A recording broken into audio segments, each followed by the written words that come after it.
नमस्कार, मी प्राजक्ता तांडेल। तुम्ही पाहताय न्यूज 18 लोकमत। महाराष्ट्र अनलिमिटेड या बातमीपत्रामध्ये आपलं सगळ्यांचं स्वागत। बातमीपत्राच्या सुरुवातीला एक नजर टाकणार आहोत हेडलाईन्सवर।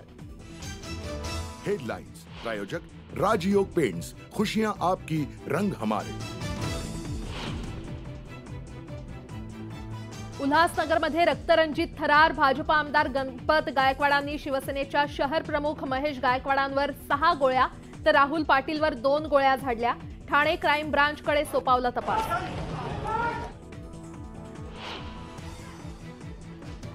महेश गायकवाड यांच्यावर झालेल्या गोळीबाराचा थरार सीसीटीव्हीत कैद। हिल लाईन पोलीस स्थानकातील सीसीटीव्ही समोर जमिनीच्या वादातून गोळीबार झाल्याची माहिती।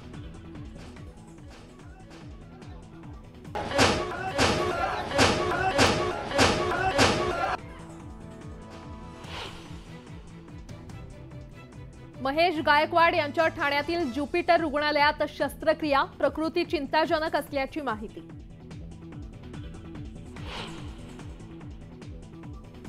गोळीबाराच्या घटनेनंतर मुख्यमंत्री शिंदेंची रुग्णालयात धाव। ज्युपिटर रुग्णालयात जाऊन महेश गायकवाड यांच्या प्रकृतीची केली विचारपूस।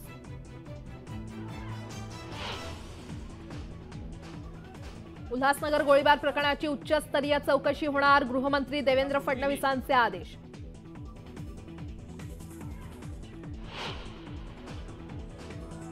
भाजप खासदार अनिल बोंडेंची टीका करताना जीभ घसरली। बोंडेंकडून काँग्रेस आमदार यशोमती ठाकूर यांची जंगली प्राण्यांशी तुलना।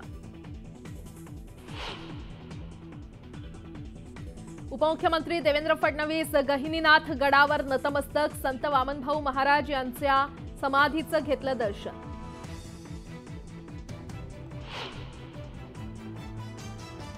लालकृष्ण अडवाणींना भारतरत्न पुरस्कार जाहीर। पंतप्रधान मोदींची ट्विट करत घोषणा।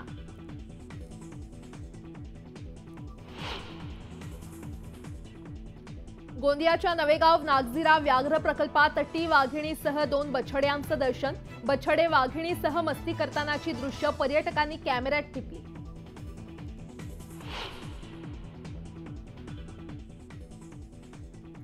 आणि अभिनेत्री पूनम पांडे जिवंत। सर्वायकल कॅन्सरबाबत जनजागृती करण्यासाठी स्टंट केल्याचं पूनम पांडेचं स्पष्टीकरण।